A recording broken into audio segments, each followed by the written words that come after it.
Assalamualaikum warahmatullahi wabarakatuh. Perkenalkan, nama saya Siti Rohaina dengan NIM 181070334. Pada video kali ini saya akan sedikit menjelaskan mengenai paper yang saya buat dengan tema Media Sosial dan Ruang Intim di Yogyakarta dengan judul Penggunaan Aplikasi Gojek oleh Mahasiswa Yogyakarta sebagai Alternatif Selama Pandemi. Baik, yang pertama latar belakang masalah. Kehidupan mahasiswa di saat pandemi seperti ini memang harus waspada dan selalu berhati-hati, apalagi bagi mereka yang jauh dari keluarga. Seperti halnya bagi mahasiswa yang sedang berkuliah di Yogyakarta, mereka yang berasal dari berbagai kota dan daerah yang berbeda harus bisa hidup mandiri. Pada saat pandemi seperti ini, kita menjadi was-was dan ragu untuk sekedar membeli kebutuhan sehari-hari. Namun, dengan perkembangan teknologi yang semakin canggih, kita bisa melakukan apa saja tanpa harus susah payah keluar rumah. Misalnya, hanya membeli sayur-sayuran, peralatan mandi, dan masih banyak lagi kebutuhan sehari-hari yang kita penuhi.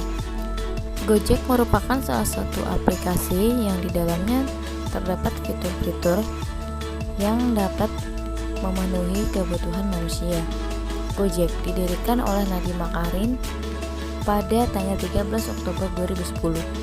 Juni 2021 lalu, aplikasi Gojek telah diunduh hingga lebih dari 190 juta kali.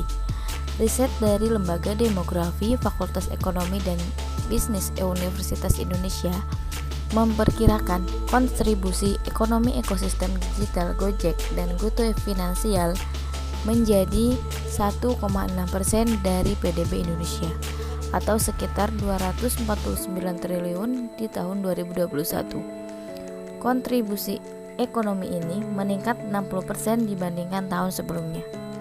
Teori yang digunakan adalah yang pertama, teori difusi dan inovasi. Teori ini dipopulerkan oleh Herbert Rogers pada tahun 1964 melalui bukunya yang berjudul Diffusion of Innovation. Ia mendefinisikan difusi sebagai proses di mana sebuah inovasi dikomunikasikan melalui berbagai saluran dalam jangka waktu yang tertentu dalam sebuah sistem sosial. Kemudian yang kedua, teori penggunaan dan kepuasan. Teori ini digagas oleh Elihu Katz, J.G. Bloomberg, dan Michel Gurevich. Teori ini menekankan pada khalayak yang aktif dalam menggunakan media massa. Yang menjadi poin utama teori penggunaan dan kepuasan adalah orientasi psikologis dalam memenuhi kebutuhan, motivasi, dan kepuasan pengguna media massa. Dari kedua teori tersebut terjadi ketergantungan satu sama lain apabila dihubungkan dengan masalah yang sedang dihadapi, di mana Gojek dengan bertahap membuat inovasi yang membutuhkan waktu yang cukup lama. Namun konsumen selalu menikmati inovasi-inovasi yang diterbitkan oleh Gojek sesuai dengan kebutuhan.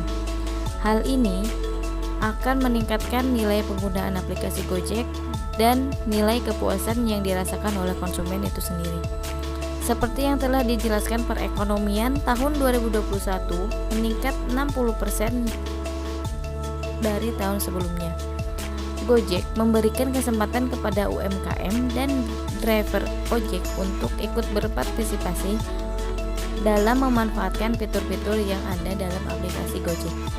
Kesimpulannya, sebagai pengguna media sosial, kita harus bisa memberikan manfaat bagi kehidupan kita maupun bagi kehidupan orang lain.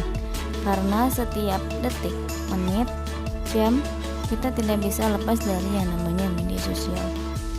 Kemudian kita juga harus lebih bijak dalam memilih dan menggunakan media sosial. Sekian dari saya, mohon maaf bila ada kekurangan. Wabillahi taufiq wal hidayah. Wassalamualaikum warahmatullahi wabarakatuh.